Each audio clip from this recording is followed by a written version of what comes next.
Hi friends, কেমন আছো সবাই? তো তোমরা সবাই জানো অনেক দিন ধরে ভিডিও ছাড়া নেই। বাড়িতে ছিলাম না, কলকাতায় ছিলাম। কারণ ওই নতুন দোকান হচ্ছে আমার, তো তার মালপত্র আনতে যাওয়ার জন্যই 2-3 দিন ছিলাম না। তো আজকে আমি মাটকিগুলো সব চেক করব, চেক করে দেখি কোথায় কি প্রবলেম না প্রবলেম আছে। তো যেমন এটাতে একটা বেবি, একটা আন্ডা, এটা একটা বেবি আছে। তো যাই হোক, একটু ভালো লাগলো বেবিগুলোকে দেখে। অনেকগুলো ডিম আসার পর দেখলাম নিচে পড়ে আছে, হয় মারপিটের কারণে বা কিছু কারণে হয়েছে। না থাকার জন্যই হয়েছে, ওটা থাকলে হয়তো হতো না কিছু। তো এইবারে আশা করছি আমার ফার্মে হ্যাচিং ভালো হবে। তো থাকো, তোমরা সাথে থাকো। আর যেটা হচ্ছে বলার, এই সময়টা একটু লুজ মোশন হয় পাখির।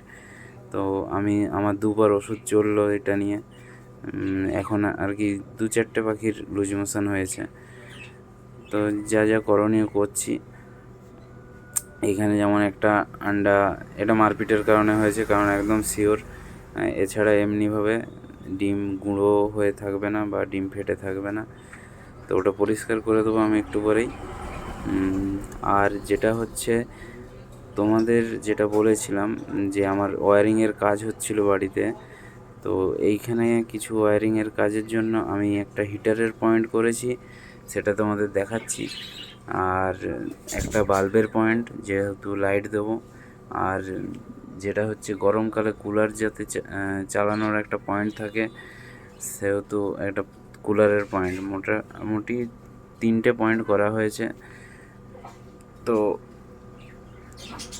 যাদের যাদের বাড়িতে এরকম ছাদের উপরে আছে, তারা এই পয়েন্টগুলো করেই রাখতে পারো, কারণ পরে কাজে লাগবে। আর তার কোনো বেরিয়ে নেই, দেখতেই পাচ্ছ পয়েন্টগুলো করা আছে। কারণ তার বের করে রাখলে মানে সব পাখিরই যেটা হ্যাবিট থাকে বাইটিং করা, তো সেই কারণে ওটা পুরো কভার করে দেওয়া আছে।